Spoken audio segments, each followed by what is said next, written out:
ధరణి పోర్టల్కు సంబంధించి ధరణి పునర్నిర్మాణ కమిటీతో ముఖ్యమంత్రి రేవంత్ రెడ్డి గారు సమీక్ష సమావేశం నిర్వహించడం జరిగింది.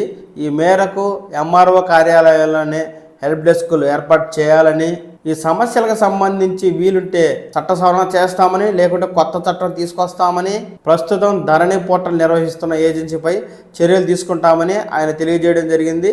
దీనికి సంబంధించి పూర్తి సమాచారాన్ని మనం ఈ వీడియో ద్వారా తెలుసుకుందాము. ఫ్రెండ్స్, ఏదైనా వార్త ఉంటేనే నేను వీడియో చేయడం జరుగుతుంది. దానికి సంబంధించి ఆధారాలను కూడా ఈ వీడియోలో చూపించడం జరుగుతుంది.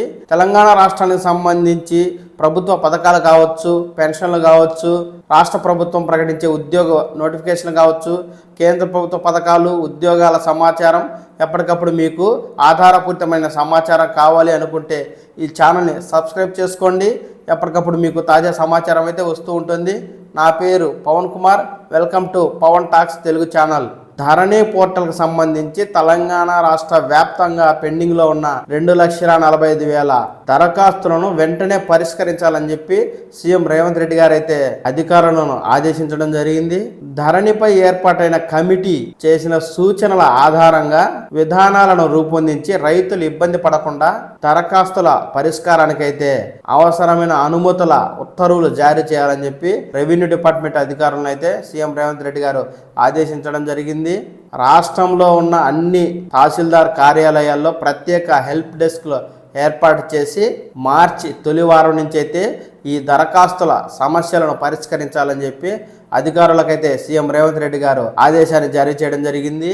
ఈ ధరణి సమస్యలను ఎలా పరిష్కరిస్తారంటే, ప్రతి తహసీల్దార్ కార్యాలయంలో అగ్రికల్చరల్ ఆఫీసర్, పారా లీగల్ వాలంటీర్, ఒక సర్వేయర్ తో ప్రత్యేక హెల్ప్ డెస్క్ అయితే ఏర్పాటు చేస్తారు.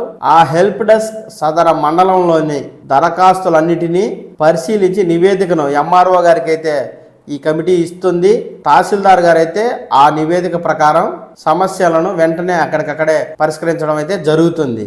ఒకవేళ సమస్యలు మరీ పెద్దవిగా ఉంటే కనుక ఎంఆర్ఓ గారు ఈ సమస్యను ఆర్డీఓ గారు, కలెక్టర్ గారికి అయితే సిఫార్సు చేస్తూ పై అధికారులకైతే పంపిస్తారు.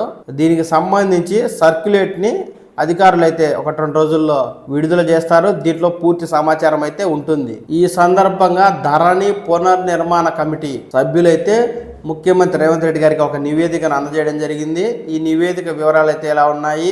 తెలంగాణ రాష్ట్రంలో 2020లో అమలులోకి వచ్చిన కొత్త ROR చట్టంలోనే లోపాలున్నాయని, ఆ చట్టమే అన్ని అనర్థాలకు మూలాధారమని ధరణి కమిటీ సభ్యులైతే నివేదికలో పేర్కొనడం జరిగింది. గత ప్రభుత్వం 3 నెలల్లో హడావిడిగా చేపట్టి భూ రికార్డుల ప్రక్షాళన చేపట్టిందని, దాంతో రైతులకైతే సమస్యలు వచ్చిపడ్డాయని ఈ కమిటీ తెలియజేస్తోంది. ఆ రికార్డుల ప్రామాణికంగానే భూ సమస్యలు ఎక్కువయ్యాయని, రికార్డుల్లో చిన్న అక్షర దోషం ఉన్నప్పటికీ దాన్ని సవరించుకోవాలంటే జిల్లా కలెక్టర్ దాకా రైతులు వెళ్లాల్సి వస్తుందని ఈ ధరణి పునర్నిర్మాణ కమిటీ అయితే తన నివేదికను వెల్లడించడం జరిగింది. ధరణి పోర్టల్లో 35 మాడ్యూల్స్ ఉన్నా ఏ సమస్యకు ఏ మాడ్యూల్ సెలెక్ట్ చేసుకోవాలో అవగాహన లేక రైతులు ఇబ్బంది పడుతూ ఉన్నారని చెప్పి ఈ కమిటీ అయితే సీఎం దృష్టి గారికి తీసుకెళ్లడం జరిగింది. ఇప్పటికే లక్షలాది మంది రైతులు పెట్టుకున్న దరఖాస్తులు రిజెక్ట్ అయ్యాయని, దరఖాస్తు చేసుకున్న ప్రతిసారి ఒక్కో దరఖాస్తుకు 1000 రూపాయలు రైతులు చెల్లించాల్సి వస్తుందని, ఇది రైతులకు భారంగా మారిందని కమిటీ అయితే తెలియజేస్తోంది. ప్రస్తుతం ధరణి పోర్టల్ ని రైతులకు ఇబ్బందికరంగా లేకుండా మార్చాలంటే కొత్త ROR చట్టాన్ని సవరించాలని, లేదా మరో కొత్త చట్టాన్ని తీసుకురావాలని ఈ కమిటీ అయితే సిఫార్సు చేస్తూ ఉంది. రిజిస్ట్రేషన్ డిపార్ట్మెంట్, రెవెన్యూ డిపార్ట్మెంట్ మధ్య సమన్వయ లోపంతో నిషేధిత జాబితాలోని భూములను క్రయ విక్రయాలు, లావాదేవీలు జరపడం జరిగిందని, ఈ రికార్డుల ఆధారంగానే రైతు బంధు పథకాన్ని గత బీఆర్ఎస్ ప్రభుత్వం అయితే అమలు చేసిందని, దీనితో కోట్లాది రూపాయల ప్రజాధనం వృధా అయిందని ఈ సమావేశంలో చర్చించినట్టుగా తెలుస్తోంది. ఈ మొత్తంగా ఈ సీఎం రేవంత్ రెడ్డి గారి సమీక్ష సమావేశంలో ఇప్పుడు సమస్యల పరిష్కారం కోసం తీసుకునే నిర్ణయాలతో భవిష్యత్తులో ఏ ఇతర సమస్యలు రాకూడదని, ఎలాంటి భూ వివాదాలు, కొత్త లీగల్ చిక్కులు రాకుండా భూ రికార్డులను తయారు చేసే విధంగా చర్యలు తీసుకోవాలని, ఇందుకోసం లోతుగా అధ్యయనం చేయాలని అధికారులకైతే సీఎం రేవంత్ రెడ్డి గారు ఆదేశించడం జరిగింది. ఈ మేరకు రాష్ట్ర వ్యాప్తంగా ధరణి పోర్టల్పై ఉన్న 2,45,000 పెండింగ్ సమస్యలను మార్చి మొదటి వారం నుంచి ఎంఆర్ఓ గారి ఆఫీసులో ఒక హెల్ప్ డెస్క్ ఏర్పాటు చేయడం ద్వారా సమస్యలను అయితే స్థానిక పరిధిలోనే పరిష్కరించనున్నట్టుగా తెలుస్తోంది.